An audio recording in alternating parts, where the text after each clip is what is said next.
Anyone can sell electronics. At Electronics Expo, they do more than sell products. They design, install, and support complete technology solutions. From home theaters and whole home audio to lighting, shades, automation, networking, security cameras, and premium entertainment systems. For over 22 years, they've helped thousands of homeowners experience technology at its very best. See the difference for yourself. Visit their Wayne or Paramus stores in New Jersey or shop now at electronicsexpo.com. In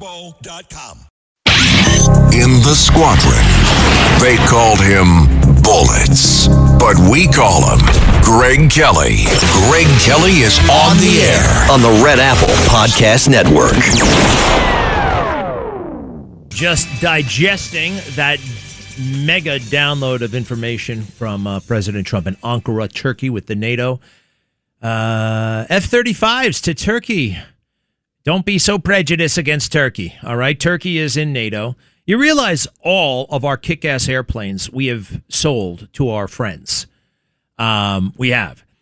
I think every country in NATO has an F-16. Every country in NATO probably has an F-15. They don't have the Joint Strike Fighter yet, but basically all of our kick-ass planes that we have, eventually we sell them to our friends and allies. Yes, there's always the risk of, look, it's not like we're giving them. There's always a little bit of a trust factor there. I do believe that we have the capability to take out the more sensitive technology if we're worried about some of that stuff getting out, but I don't know. Also, the beauty of our military is it's scale. It's not necessarily hyper perfect, the best technology in the world. We have that. Don't get me wrong, we have that, but it's basically better to have a lot of very good jets as opposed to having a couple of the ultimate fighting machine. It's kind of like the SEALs, why they get a little bit too much praise. Oh my God, you guys are amazing. Oh, you can submerge in 0-degree water for 45 minutes and come out shooting. It's amazing what you can do, but there are only a very few of you who can do that stuff. So, you need a million very good guys as opposed to 1,000. Oh my gosh, the ultimate ninja warrior. So that's the thing about the plane. As capable as it is, as awesome as it is, I think we can probably sell a couple to Turkey if they've been good to us and we've been good to them. And we want to keep them on our good side. We also want them to be defended. We also want them to be able to deter their enemies. And they're a member of NATO, and that makes a hell of a lot of sense to me. Is there anything else I want to do after that press conference? Hey, I kind of still naively think that Election Day is supposed to mean something, isn't it, everybody? Oh, forget that. We are bombing Iran. And it's cool, but it's also not that big a deal. I think the people who have been wanting this, people like General Kellogg, people like General Keane, I never question their loyalty or anything like that. I have to defer. There's a lot of this stuff that I don't have firsthand. We don't have firsthand. Even those guys don't have firsthand. A lot of them are representing constituencies who want stuff. Was Netanyahu right all along that we have to finish the job? I often asked out loud, well, what job do we have to finish? Their nuclear is essentially inaccessible, though I believe it. It's under the mountain. We have that thing under complete and total surveillance. The moment they try to get it out of there, we can clobber them again. It's just like President Trump said a couple of weeks ago when that MOU came out. And if it doesn't work, we'll just bomb them again. And that's what we're doing right now because apparently it hasn't worked. We hit 80 targets. I haven't seen the target list. These things are classified. I will say that Central Command, the people who do this stuff, they aren't sharing much information. I remember storming Norman Schwarzkopf. He was telling us every step of the way, everything he was doing. We're not getting any of that this time around. In part because I think Hegseth wants the limelight for himself. But Hegseth actually hasn't been briefing as much as he probably should. We need more information, or get one of his deputies to go out there. Just make sure it's not that girl from 6th grade. There was a girl from 6th grade who was doing the briefings not too long ago. Hey, everybody, but you got to get out and vote, because voting means something in America, right? Cut 2, please. Cut 2. We had a few folks lining up before 7 a.m. It looks a little bit quiet at this time, but the primary elections here in Maine have gained national attention. We're in basically the Civic Center here in Bangor, where voters have to come to cast their ballots. And you can see the voting booths right behind me. They're putting their ballots through the machines and making their voices heard. They've been going already for a while now, and we've seen a steady flow of people coming in and out since then. Listen, I don't care who he's texting. What I care about is what's going to happen in Washington and how he's going to help the people in Maine. Okay. So they wanted to vote for Graham Plattner up there, and they did. Overwhelmingly, the guy won by 50 points. What's the last election anybody won by 50 points? And he wasn't running against Joe Schmo. He was running against the governor. He was running against the incumbent governor, the Janet Mills. So he wins by 50 points. 50 points 3 weeks ago. And now he must get out. What about all you, Elizabeth Warren? You guys love this guy. You loved him. Cut 3. And I said to myself, that's my kind of man. There are no saints in the United States Senate. People can argue about this aspect of Graham or another. But to my mind right now, we need allies in the United States Senate. He certainly admitted that he has made mistakes, but I think this is going to be a pretty clear contrast in Maine between somebody who has spent his life protecting us versus somebody who seems to be protecting Donald Trump's corruption. Top Democrats, Bernie Sanders, Elizabeth Warren, and Chris Murphy, all defending this Graham Plattner a month ago. But a red line has been crossed. The allegation of physical and sexual abuse. That is a line we will not cross. So they found somebody to say it. They found somebody to just say it. That's all you need in the Democrat Party these days, sometimes, if you want to influence an election. Just get somebody to say something. Okay? Now, I'm sorry, does this sound like the most hideous thing you ever heard? And she's just saying it, right? Somebody said something on a podcast. Is that more important than what 72% of the voters asked for a month ago? This is the accuser, Jenny Rassicote. What kind of name is that? Jenny. Let's just call her Jenny. Cut 10. Let me be as direct. What, it's a dude? As I can. Did Graham Plattner rape you? Yes. By definition, yes. Absolutely. Because he had non-consensual sex with you. Yeah. Hey, stop for a second. I don't know why Jake Tapper, whatever his name, sounds like he's in a echo machine. This audio is weird. He asked if you rape, and then she said something about definition. Can I hear that again, if you don't mind? Cut 10. Let me be as direct as I can. Did Graham Plattner rape you? By definition, yes. Absolutely. Because he had non-consensual sex with you. Yeah. Forced himself on you. Mm-hmm. Even after you had told him no and fought him off. Yeah. He violated multiple layers of consent. Stop! What the hell does that mean? Did he rape you? And then she's saying about definition and and agreeing. Is he leading the witness? Multiple layers of consent. Who talks like that? There's something fishy about the whole gosh damn thing. Keep going. By coming into my home when I asked him not to, and by advancing on me when I told him not to. And furthermore, stop! You know they were dating, by the way. This happened allegedly in whatever this is, in 2021. They met on Bumblebee, the app, in 2019. And that's 2 years of a relationship. Now, I understand no means no.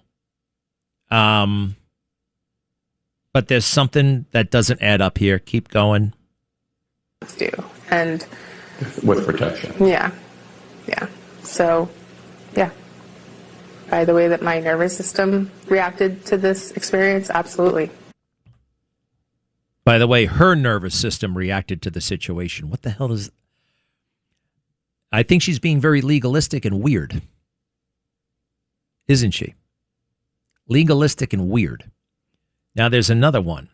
Listen to this. Cut 9, if you don't mind. Cut 9. Same woman. Something's up. And I know what it is. Cut 9.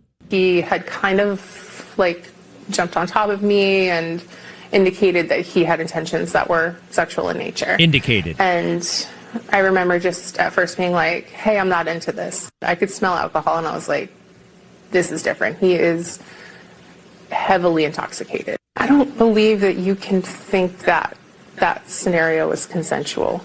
You have to understand that that wasn't when somebody is repeatedly, when somebody in the middle of it says, don't touch me, that's obviously not consensual. Yeah. I find her demeanor and her meandering and her non sequiturs and her going into it a little bit weird. To me, this is what sexual assault sounds like, a genuine accusation of sexual assault. When Tara Reid explains what happened to her when she was, according to her, assaulted by Joe Biden. And yes, Joe Biden and Tara Reid worked together. And before the assault, she said there was sexual harassment. Here's Tara Reid on the Megyn Kelly show in 2020 before the election, cut 4. Then at some point in your 8-month stint working for Biden, you claim you were sexually harassed. And I'm making a distinction here between harassment and assault. We'll get to the alleged assault in a minute. You claim sexual harassment began. How so? I would see him in hallways or whatever. He would always just greet me, put his hands on me, or put his hands on my shoulder and rub, my neck sometimes. It was just a bit odd. And I'd never had an employer do that. Well, that's totally Joe Biden, right? We've seen him do it a million times to children, old people, young people, middle-aged people, licking, touching, sniffing, all kinds of... It's just the man is handsy in a very gross way. But it gets far worse. Cut 5. He had his hands underneath my clothes, and it happened all at once. I wanted to say stop, and I thought it. I don't know if I said it, but sometimes, when I've had a couple bad dreams or a few bad dreams about it, I wake up yelling that. I wake up yelling stop. Wow. She's a lot more convincing than Jenny. By definition, he violated layers of consent. One is sounding out, okay, I was sexually assaulted. The other one is sounding out, this is the conversation I've been having in my head with myself.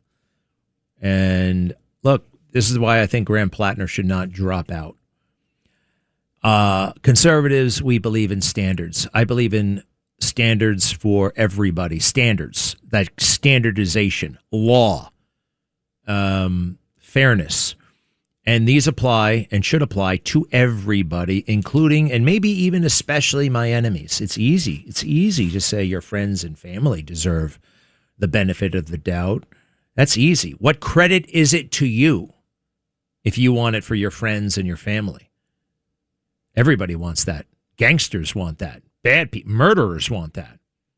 You're no better than them if that's what you want. You got to go further. You've got to say your enemies deserve the same due process, assumption of innocence. How do you defend yourself against something that allegedly happened 5 years ago? And I'm sorry, I'm a little bit out of time. I'm running over, but where the hell, this is post Me Too. She should have stepped forward, because if what happened to her, right, if that happened, it could have happened to somebody else. And it takes more than, oh, let me tell you about that guy. The Facebook messages.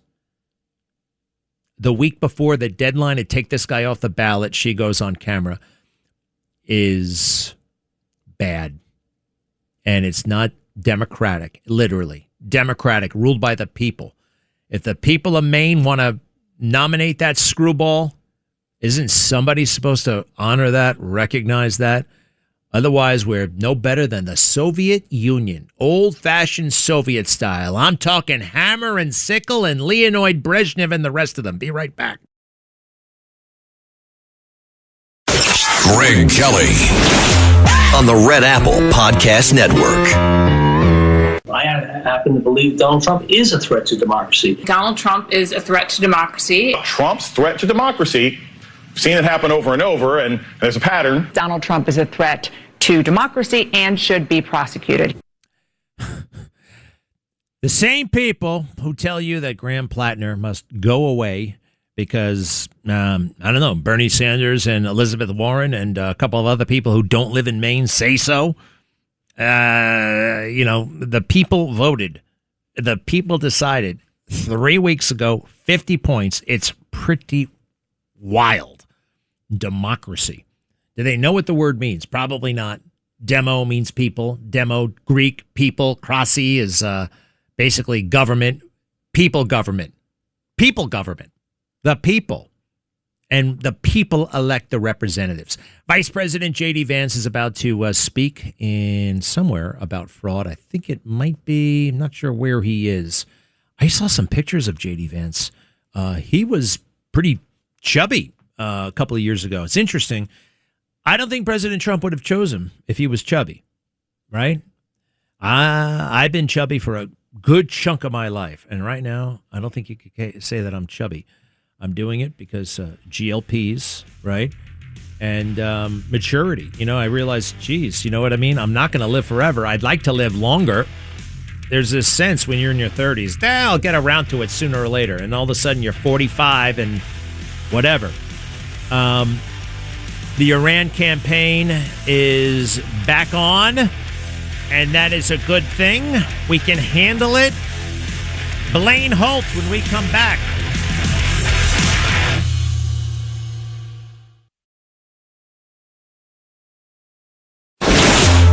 Greg Kelly, entertaining and informative on the Red Apple Podcast Network.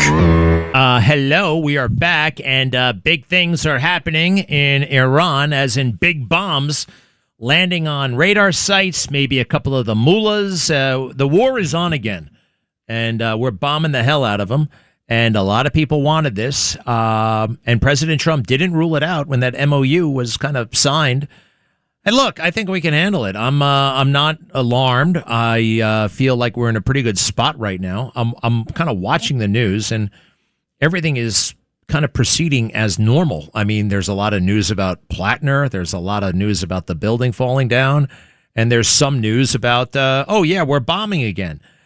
People are taking it in stride, which is interesting, and I think it's indicative of something. Blaine Holt, the master strategist, retired United States Air Force general who has been so key for us understanding this thing from the very beginning. He predicted exactly when this war would start, and it did. Blaine, welcome back, General. What do you think about it all?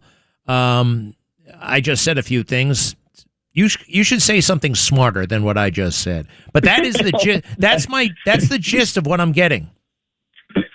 Well, I think you're getting the right gist. Listen, we've talked about this, and the IRGC is going to come off the table one way or another to get this to where it needs to be. But if you want to, we should really go to the 300,000 foot altitude here and look at the thing as a whole.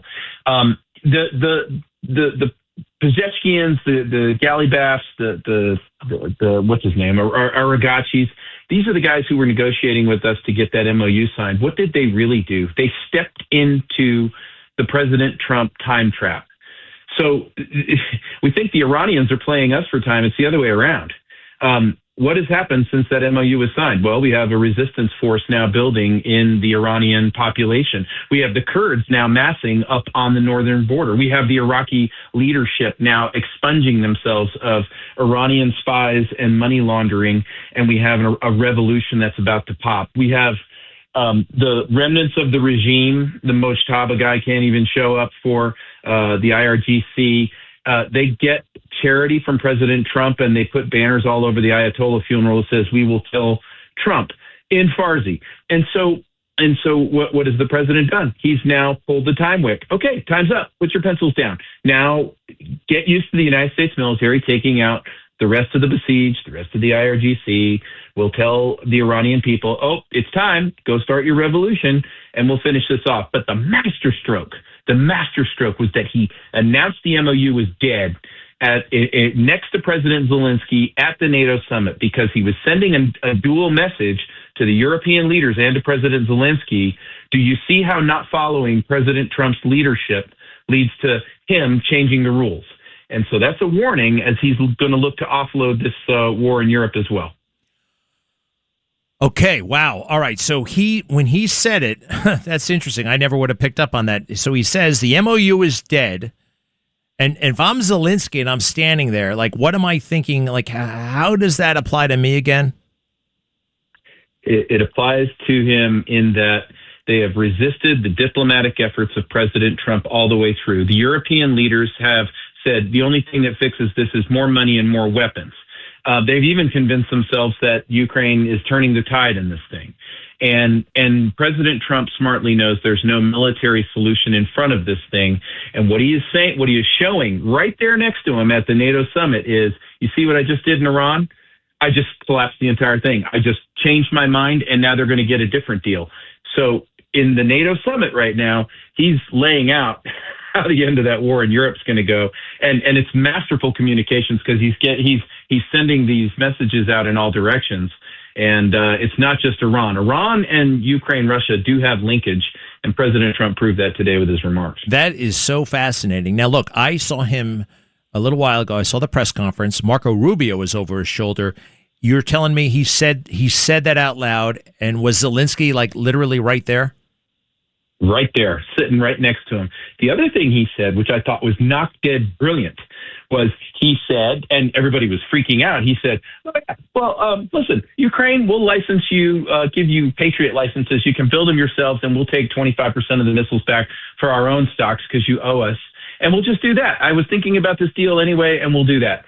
And everybody's like, oh, my gosh, what are you talking about? What is this about? Well, hold on. Didn't he just create leverage to get the Russians back to the negotiating table by basically messaging Moscow saying, I've still got all kinds of options from the United States that I can enter into this thing, and those are going to be wholly unacceptable to the Russians, but I'll do them if you guys don't want to get back together and us talk about what the end of this war is going to look like. Wow, that is very interesting. Very interesting. He really is a master strategist here. So let me ask you this. You said earlier, there's been a lot of news that Ukraine is kind of winning now and Russia is losing. Is that fake news? It's misinterpretation of the realities on a battlefield. Yes, Russia has endured deep strikes by the drones from Ukraine. There's no question about that. But predictably, what they did was they turned up the heat and went with hypersonics of much greater ferocity and bombed the crap out of Kiev, took a lot of logistics hubs out, a lot of interceptors out. In other words, quantity is a quality all unto itself. And big Russia's sitting on $75 trillion in natural resources and assets. They have a war machine going. It is in everybody's best interest to not kid themselves about millions dead on this battlefield already, and that there is not going to be a military solution. Now, here's the Europeans' problem. The Europeans have a major financial problem here because they wrote loans against the frozen Russian assets and gave those to the Ukraine in the hopes that Ukraine would win the war and get some sort of repatriation money from Russia, and that would pay off the loans. Well, guess what? It's not going to happen that way. So what do the Europeans do? They go, oh, well, we'll just have more money and more weapons going there. And the Europeans are onto this because their economies are being vaporized and destroyed, and that's what President Trump is making the case to them on at the NATO summit right now. So much of this is totally lost by the American media. I mean, everything you're saying, you can't find this. I don't think you can find this anywhere else, General. Yeah. And no, that's to your credibility and the value and your insight. No, this is totally logical. I totally get it. And it is kind of exciting in a way. It's exciting what's happening here. It is. We're on the eve of really good things. We're on the eve of really, really spectacular things. American business is getting slaughtered by the European Union. Nobody knows that. Nobody's being reported to on that. And yet it's going to all get fixed. It's going to get fixed. How long do you think this phase will take? Now, they did ask him today. All right, so, a couple of days ago, you were saying these guys are smart. These guys are interesting. They want a deal. And now you're saying they're scum and all so, which, I mean, believe it or not, two things can be true at the same time in my book. I know where he's coming from on that, but and analyze that, number one, and then tell us how long will this phase last? What are we bombing? Is there enough stuff for us to bomb, et cetera? We're going to primarily go hunt down leadership targets and capabilities of the IRGC to go at their own people, at the secret police to go at their own people. We're really going to start sparking a revolution here. Now, that's where the time pickle comes into this, because when we don't have our 130,000 forces on the ground, but it's really the Iranians, probably backed up by the Kurds, who are going to get this done. Yes, we'll supply the air power, but we're working with indigenous forces, and they may take more time than what this is going to mean.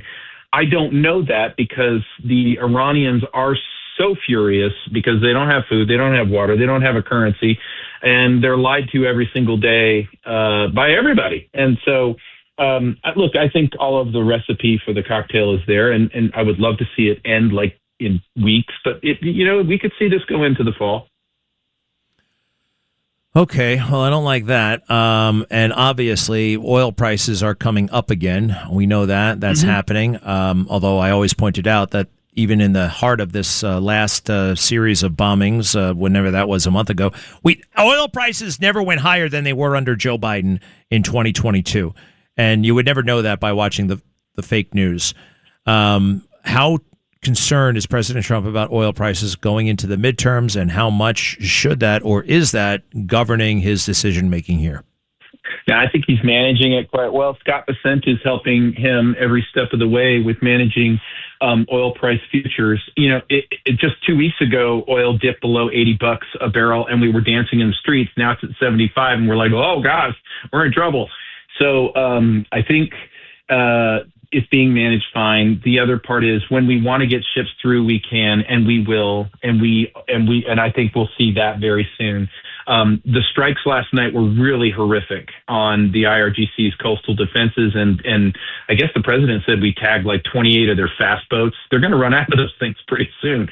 So, every day is going to be a better day, and I think as folks see that, the markets will stabilize themselves and sort themselves out. Also, I don't know if anybody else is hearing this, but there is a global economic crisis well underway. If you're watching the Japanese bond markets, the stock market of Japan and the stock market of South Korea, which means demand for oil is down worldwide right now. We're not in a hopping global economy right this second.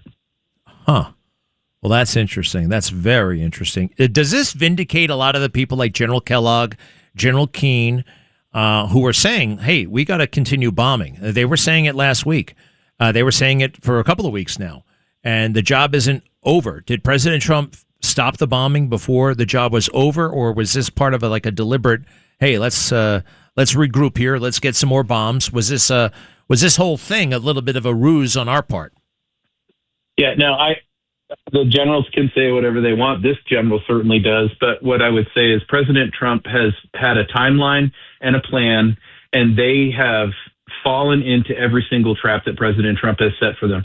So President Trump had no intent of getting off the gas. It's just that he paused things to allow the Iranian resistance to start to brew. And what everybody does is when we stop and we say there's a ceasefire, everybody freaks out. Oh no, we should bomb. You got to drop bombs. It's like, well, hold on. We will drop bombs when the time is right. And that's what we're doing. The time is right. You mistakenly threw a missile and 2 drones and a dog named Rex at some boats. And now we're going to hammer the crap out of you. And when he says the MOU is done, I guess that means the revolution's coming on. That's fascinating. All right, one more thing on that. You think the Iranians can do it? Are they really, are they in a position to overthrow? They have no weapons. The IRGC seem like they're fully committed. How does that happen? I wouldn't say they have no weapons. So I would say that they do have some weaponry, and they're going to get a lot more. There's 2 sources. One is us. We've got these beautiful C-17s. I've flown them, and you can drop weapons out of them all day and twice on Sunday and get them to them. The other part is you have the out-of-work Artesh, the regular army of Iran, not the IRGC, who hasn't been paid in months, and they probably want to make some new friends and share their weapons and ammunition. And then you've got the Kurdish, who can help with logistics resupply. So the means and the resources are all there. And then but the most important thing is, do they have the will? And here's what I would say. When you have nothing to lose, then you will get active. If you're the third monkey on Noah's Ark and it's starting to rain, there's no telling what you'll do. And I think these people will take back their country. One other thing, F-35s. They're thinking about giving them to Turkey. President Trump is. Now, a couple of things. He just said it today. Hey, Turkey's, they've been good to us, and Turkey is a member of NATO. And then I thought, you know what? Basically, every other advanced jet we've shared with our allies. You can find the F-18 in a bunch of countries, the F-16, the F-15. Why would the Joint Strike Fighter be different? Or should it be, sir? I don't think it should be different. And a lot of people have been saying, oh, this is the most advanced jet we have. That's incorrect, kids. The F-22 is, and we're not exporting that to anybody. And then, as you know, in some of these jet sales, we have export versions of the jets. And so I wouldn't freak out about that. I am concerned that Turkey went with the S-400 missile defense system that Russia was selling them. Turkey plays east-west kind of on the fence. But if Turkey, for whatever reason, were to compromise that technology to an adversary, first off, I know we could deal with that. And the second thing is they wouldn't be the only ally to take our technology to an adversary.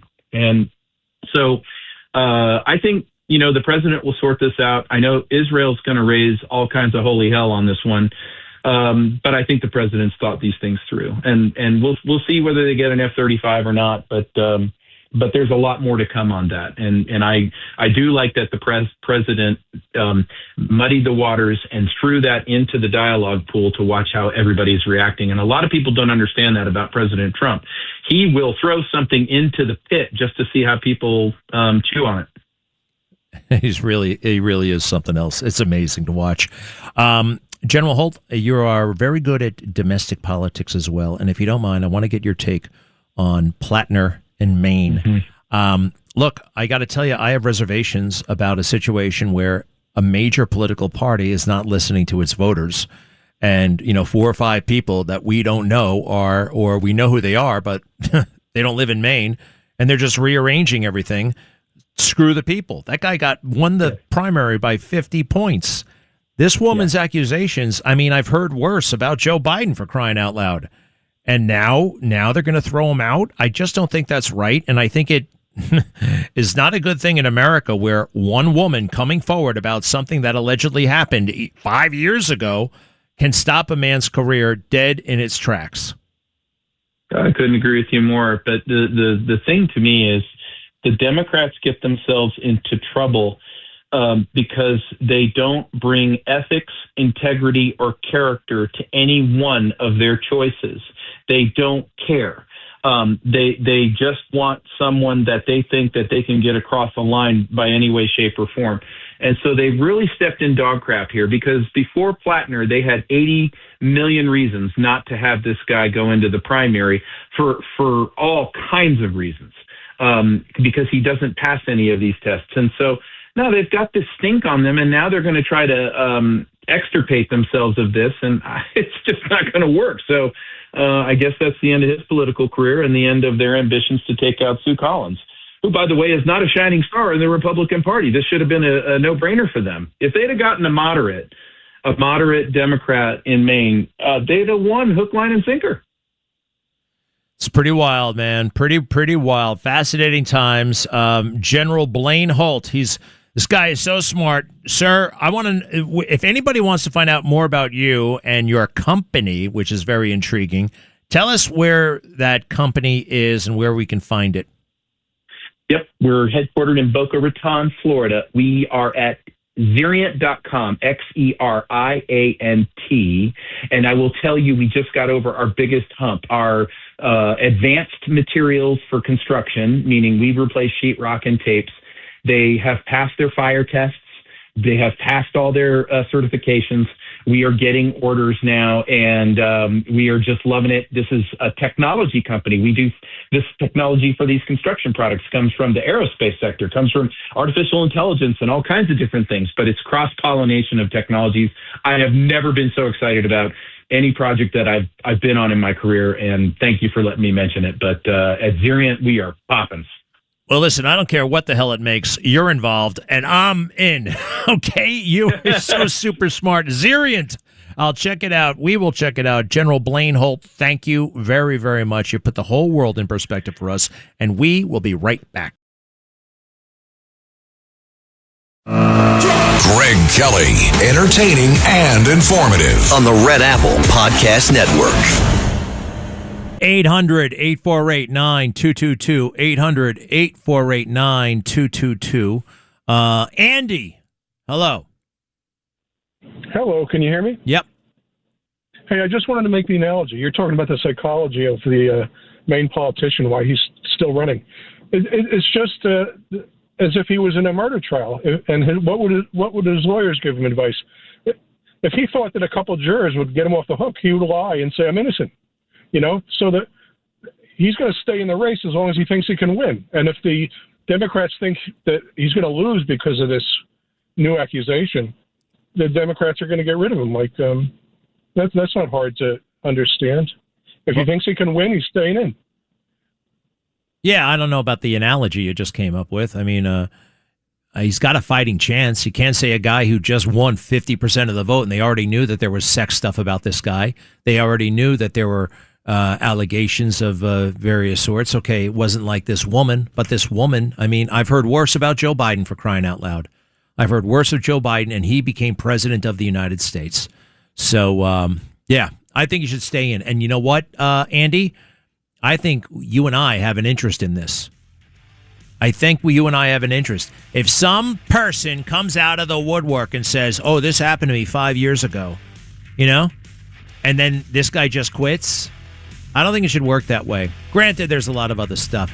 All right, there's the music. We shall return on this. By the way, if you looked outside, it's one of those glorious, at least in this part of the woods in New York, not a cloud in the sky. Not one, I just saw a puff. Nothing but that one puff. Thanks for listening to The Greg Kelly Show. You can hear The Greg Kelly Show weekdays at 12:15 on 77 WABC. If you like the podcast, share it with your friends and listen anytime at WABCRadio.com and download the WABC Radio app. Hit that subscribe button on all major podcast platforms. Plus, follow WABC on social on Instagram, TikTok, Facebook, and X. See you next time for a new episode so you never have to wonder. What the heck is going on here? Get ready, Staten Island. The Ferry Hawks are back at SIUH Community Park July 7th to the 12th for a 6-game series against the High Point Rockers. Wednesday, July 8th with first pitch at 6:30. It's Woo Wednesday in collaboration with the Wu-Tang Clan. The Ferry Hawks transform into the Shaolin Hawks. Thursday, July 9th, first pitch is at 6:30. It's Thirsty Thursday with $5 Bud and Bud Light Traps. Visit ferryhawks.com now to lock in your seats.